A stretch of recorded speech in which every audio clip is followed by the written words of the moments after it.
Que Dieu vous bénisse tous en cet instant, en ce moment, que le Saint-Esprit, l'Esprit, la gloire de Dieu descendent sur vous pour illuminer votre pensée, votre compréhension, pour que vous compreniez sa voix et qu'alors vous fassiez les choix de manière correcte, le meilleur choix. Donc, mes amis, j'aimerais laisser ici une question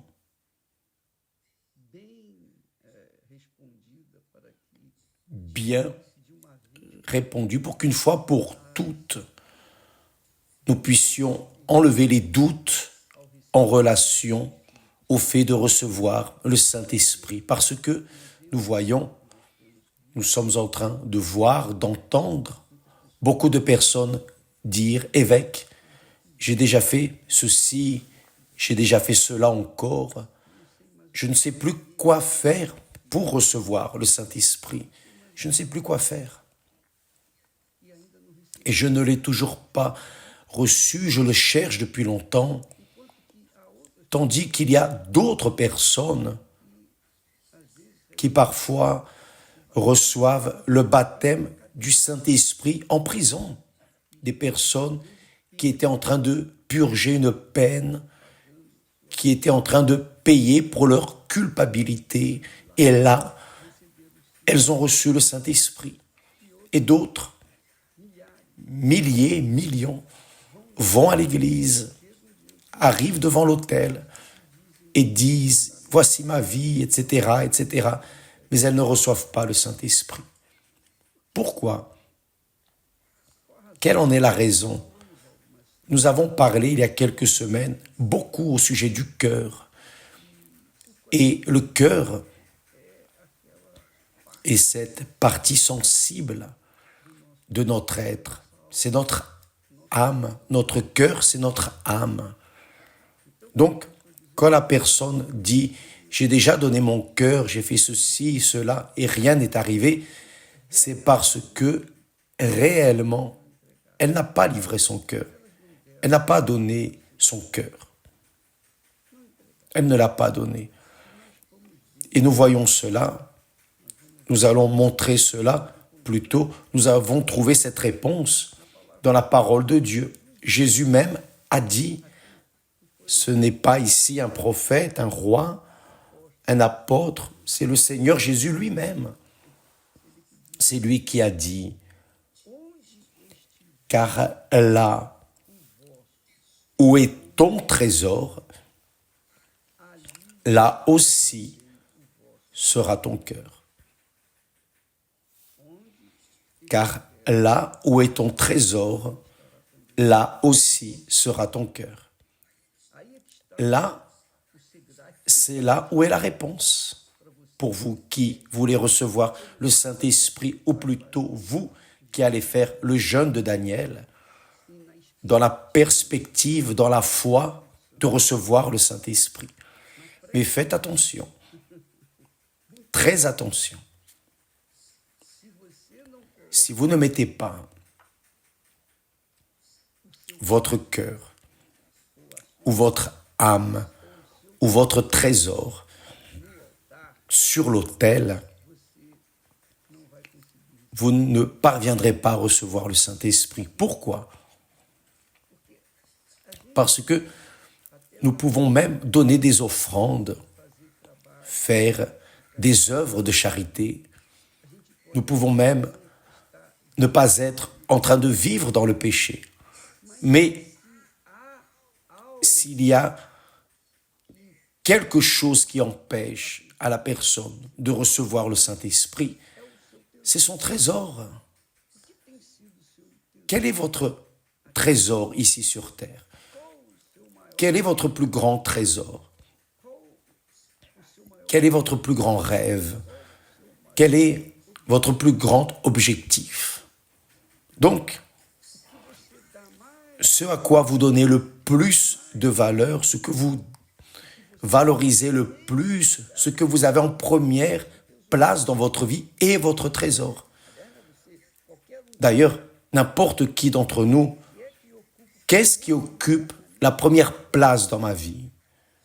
Là est mon trésor. C'est ce que Jésus est en train de dire, dans un langage bien plus simple. Si mon cœur est en Esther, si elle est la première dans ma vie, alors elle devient mon trésor. Et cela n'est déjà plus agréable à Dieu. Dieu n'accepte pas la deuxième place. Il est Seigneur, il est Dieu, il est Père, il est bon, il est merveilleux, il nous donne tout, il nous donne la vie. Et comment lui qui nous donne tout peut-il être considéré ou mis en deuxième plan? Il ne l'accepte pas. Il ne l'accepte pas. Écoutez cela, mes amis. Parfois, je vois cela, qu'il y a par exemple des pasteurs, des ouvriers, des ouvrières, des personnes dévouées dans l'œuvre, mais vraiment dévouées. Parfois, elles font même l'œuvre de Dieu, leur Dieu, ce qui est une erreur. C'est une erreur. Parce que, en première place, est l'Éternel. Lorsque Moïse a dit à l'Éternel, si ta présence n'est pas avec nous, nous n'irons pas prendre la possession de la terre promise. C'est-à-dire, Moïse a donné priorité à la présence de Dieu. Il a été osé, abusé de parler ainsi face à Dieu. Et Dieu a pris plaisir en cela. Vous savez pourquoi? Parce que Dieu était en train de voir qu'il voulait réellement le Seigneur dans sa vie à la première place, ce qui est le premier grand commandement. Tu aimeras l'Éternel ton Dieu de tout ton cœur, toute ton âme, de toutes tes forces, toute ta compréhension. C'est tout. Lorsque c'est tout, c'est tout. Il ne reste rien pour personne. Donc, mes amis, au lieu de rester préoccupés avec toute autre chose, pensez-y. Je vais vous donner une astuce pour vous aider à découvrir votre trésor, pour que vous puissiez mettre alors ce trésor sur l'autel. Que désirez-vous le plus dans la vie, par exemple? Quel est votre plus grand rêve? Quel est le rêve que vous caressez depuis de longues années? Votre profession, votre mariage, de l'argent, la famille, père, mère, frère. Qu'est-ce qui est le plus important dans votre vie? Pensez avec moi. Qu'est-ce qui a été votre trésor dans votre vie, qui vous gêne, qui vous empêche de le remplacer par Dieu lui-même? Parce que là est la solution du problème. Pour les personnes qui disent « j'ai tout fait », non, elles n'ont pas tout fait.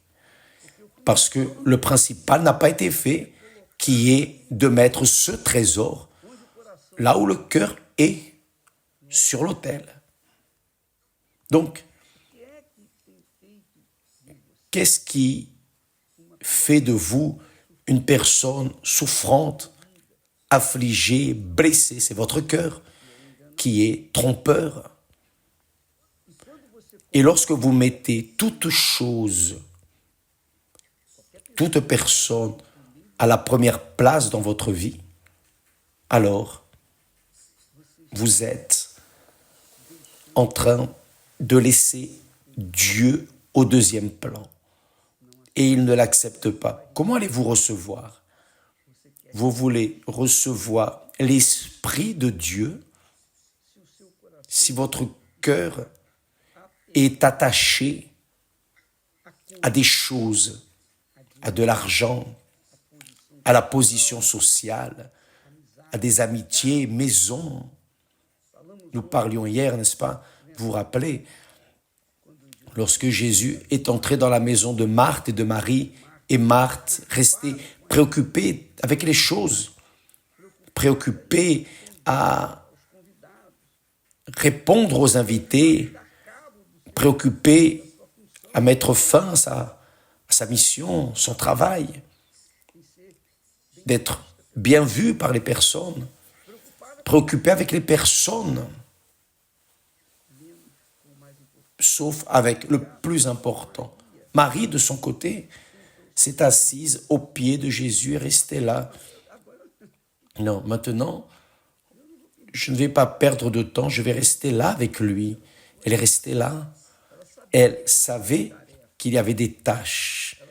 Elle savait qu'il fallait servir les autres, qu'il fallait faire le café, disons, le thé, l'eau, servir, etc. Mais non, attends. D'abord, mon Seigneur, d'abord je veux mon Seigneur. C'est ce qui plaît à Dieu, c'est ce qui attire le Saint-Esprit. Quand la personne met son jeu sur l'autel. Et dans le cas, c'est un péché. Parce que à partir du moment où la personne met toute personne ou toute chose en première place dans sa vie, elle est déjà en train de vivre dans le péché. Et évidemment, elle n'est pas en condition de recevoir le Saint-Esprit parce qu'elle met Dieu au deuxième plan. Donc, mes amis, évaluez bien, pesez bien ce que vous allez mettre sur l'autel. Si ce n'est pas votre trésor, ne le faites même pas. N'osez même pas le faire, car c'est un affront contre Dieu. Cela doit être votre trésor. Quel est votre trésor? C'est votre époux? C'est votre épouse? Vos enfants? C'est votre bébé? C'est votre voiture? Votre maison? Qu'est-ce qui est en premier dans votre vie? Évaluez, pesez. Parce que Jésus est en train de dire ici, car là où est ton trésor, là aussi sera ton cœur, car le cœur est attaché au trésor de ce monde, aux choses, aux personnes. Le cœur est attaché au trésor. Donc, ce à quoi vous vous êtes attaché durant toute votre vie ici, tout ce qui n'est pas le Seigneur, mettez-le alors sur l'autel. Que cela soit père, mère, enfant, famille, peu importe votre profession, peut-être que votre intellectualité, votre capacité, votre intelligence, qui sait? Mettez tout sur l'autel. Mettez ce trésor sur l'autel. Et vous allez voir que le Saint-Esprit va venir sur vous. Peut-être que le trésor n'est pas cela. Peut-être que votre trésor, ce sont vos péchés. Vous êtes en train de vivre dans le péché. Et vous ne voulez pas abandonner. Voyez, vous ne voulez pas le laisser. Vous voulez continuer.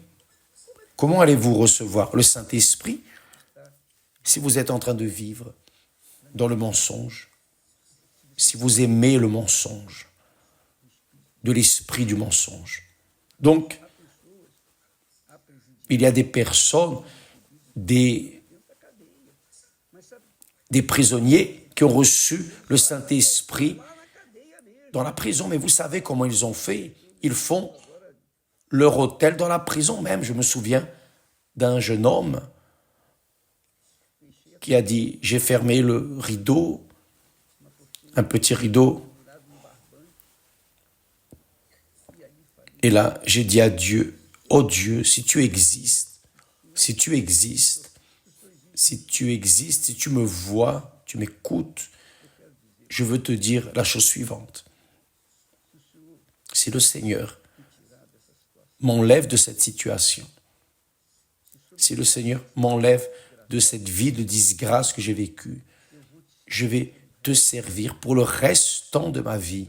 Je vais laisser le vice, je vais laisser le trafic, je vais laisser le vol, je vais laisser le mensonge, je vais laisser tout ce qui n'est pas bon, je vais abandonner tout, je vais tourner le dos à tout ce que j'ai fait d'erroné. Et je vais te suivre, je vais te servir de toutes mes forces. Et Dieu est venu sur lui.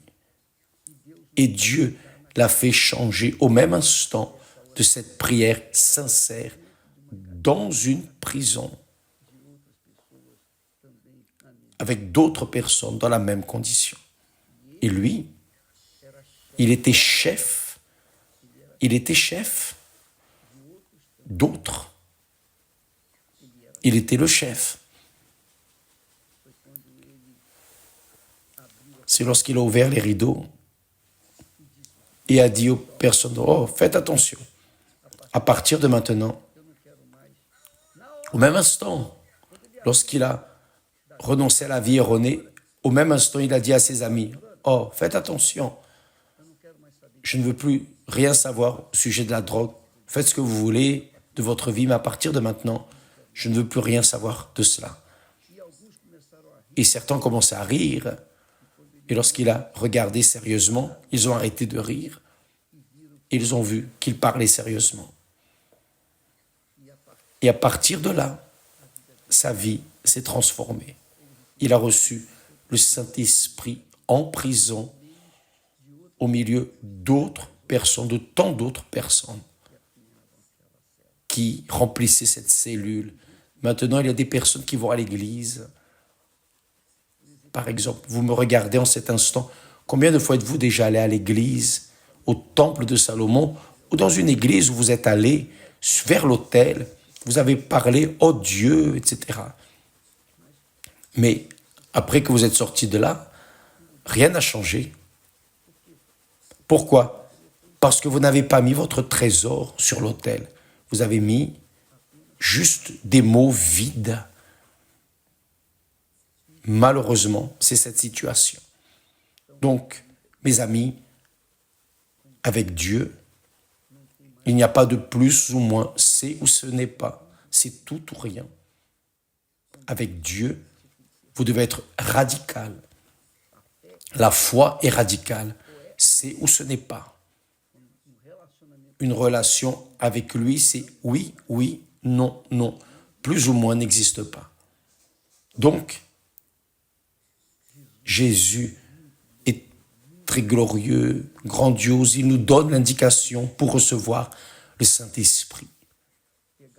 Prendre notre trésor et le mettre sur l'autel. Mais s'il vous plaît, mes amis, ne pensez pas que nous sommes en train de parler d'argent, de bijoux, d'objets. Nous sommes en train de parler de ce qu'il y a à l'intérieur du cœur. Ce qu'il y a à l'intérieur du cœur. Le cœur, là où le cœur est attaché, accroché, emprisonné. Avez-vous compris?